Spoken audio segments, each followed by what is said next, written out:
السلام عليكم، كنتمنى تكونوا بافضل الاحوال ان شاء الله وبصحه جيده. بالنسبه للفيديو ديال اليوم اللي غادي نشارك معكم واحد الوصفه رائعه لعلاج الكحه والسعال الحاد. صراحه هاد الوصفات كطلبوهم مني بزاف نظرا لهذا الجو المتقلب، وحنايا مقبلين كيف ما كتعرفوا على الشتاء، ومازال بزاف الناس كيكون عندهم المناعه ضعيفه، كيمرضوا، يعني كيجيهم واحد السعال وواحد الكحه اللي كتكون مجهده. فبزاف الناس كيحاولوا انهم يديروا وصفات طبيعيه مجربه وكتعطي نتيجه 100%.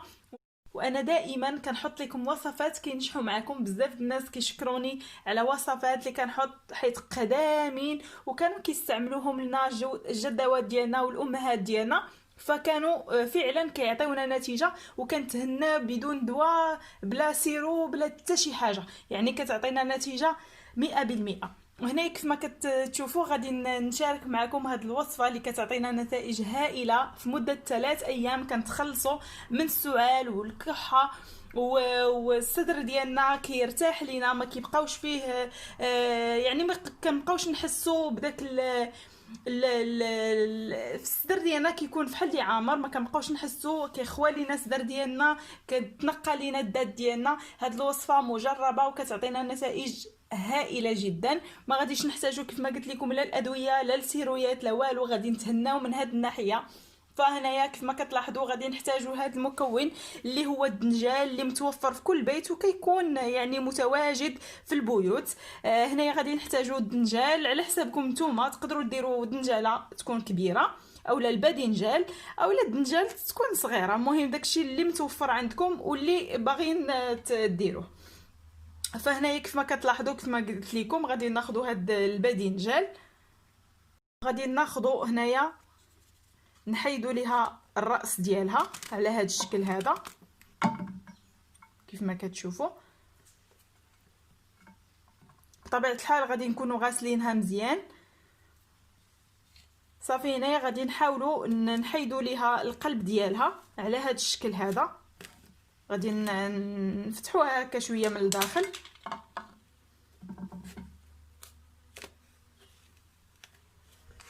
هاد الوصفه مجربه رائعه كتعطينا نتائج زوينه زوينه زوينه بزاف، واللي كنلقاو عليها نتيجه. بطبيعه الحال بزاف الوصفات كنشاركهم معكم وكيعطيوكم نتيجه صادمه، سيرتو الوصفات الطبيعيه صراحه دائما كنكونوا كنديروهم وكنملوا، يعني ماشي فحال الادويه كنشربوهم خصنا يعطينا الطبيب تريتمون خصنا نكملوها.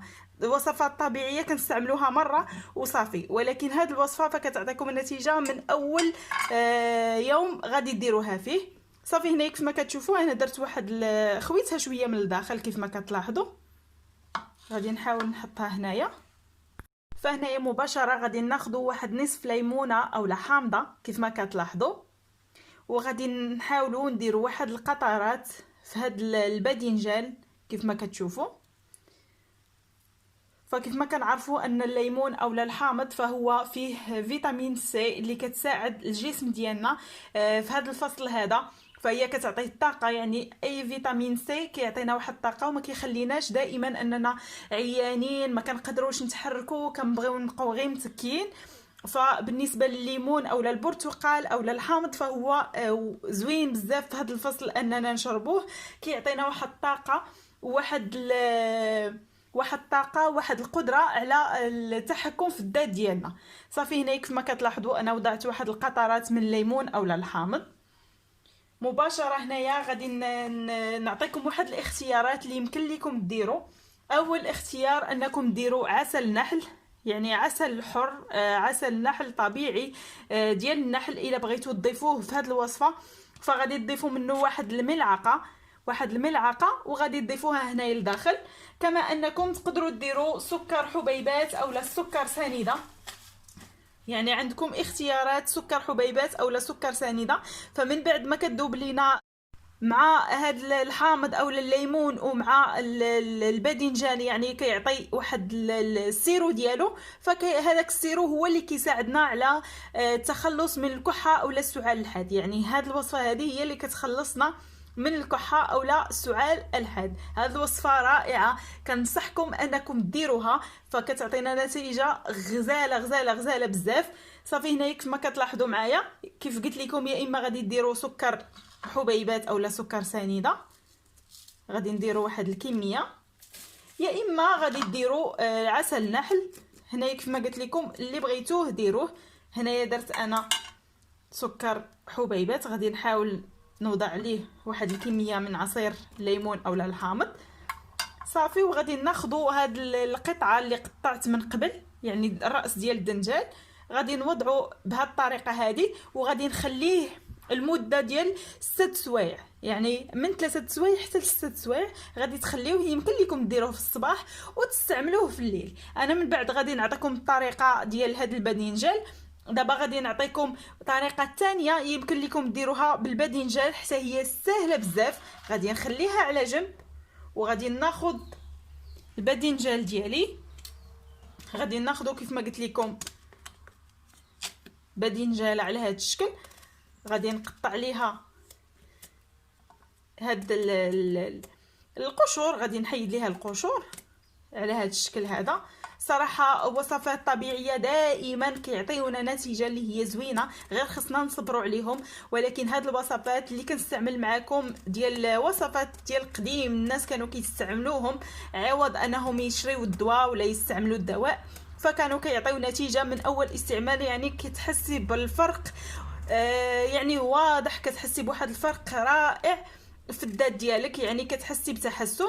وهاد الوصفه هذه فكتعطيك نتيجه 100%.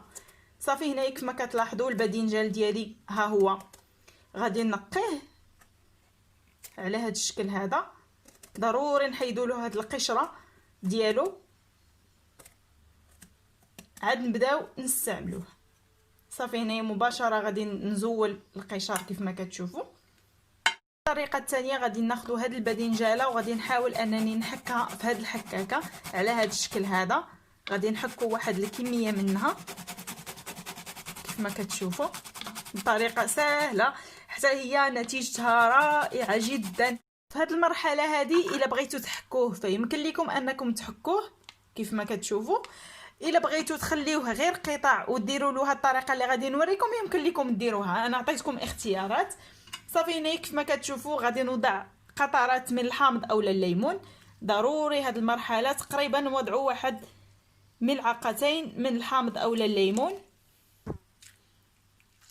على هاد الشكل هذا. هانتوما كيف ما كتلاحظوا. صافي على هاد الشكل كنحاولوا اننا نخلطوه جيدا. صافي دابا مباشره كيف ما وريتكم من قبل، فهاد الوصفات ساهلين بزاف. غادي تبقى نعطيكم غير الطريقه. هنايا تقدروا ديروا كيف ما قلت لكم العسل الحر اولا عسل النحل طبيعي، كما انكم يمكن لكم ديروا ملعقه من سكر سنيده اولا سكر حبيبات. هنايا غادي نوضع ملعقه من سكر سنيده اولا سكر حبيبات باش كيعطينا المفعول ديالو، كيعطينا داك السيرو اللي حنايا عندنا الغرض به. اولا يمكن لينا كيف ما قلت لكم ناخذوا واحد الملعقه ايضا من العسل، عسل طبيعي عسل نحل.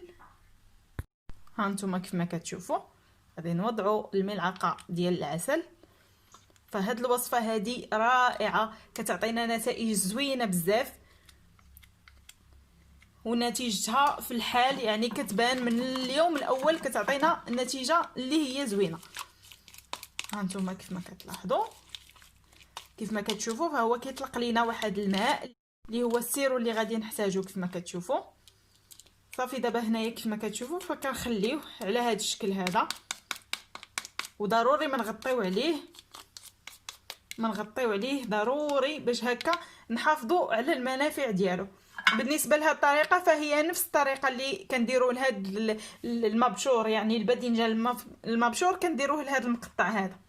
فدابا غادي تبقى غير طريقه الاستعمال اللي هي سهله وبسيطه جدا.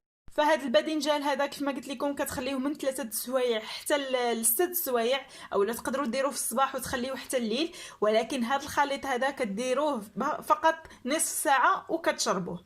يعني هذا الخليط نصف ساعه وكتاخذوا ديك المعلقه يعني من هاد المكونات كتشربوها. فما غاديش تخليوه اكثر من نصف ساعه.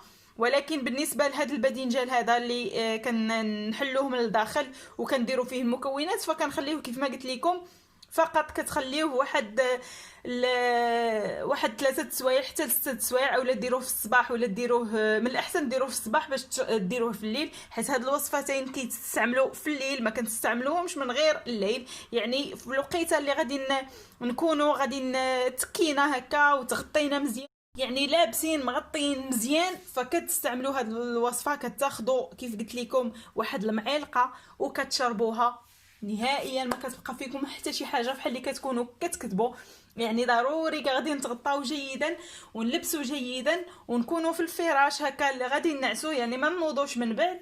وتاخذوا واحد المعلقه من هذا المكون هذا اولا هذا الخليط هذا، صافي تاخذوا واحد المعلقه وغادي تنعسوا وصافي. هذه هي الوصفه كيف ما كتشوفوا، فهي سهله سهله سهله وكتعطينا نتيجه رائعه. كيف ما شفتوا الوصفتين اللي شاركت معكم جد سهلين، اللي قدتكم اولا اللي نفعت معكم ديروها، اللي جاتكم سهله ديروها.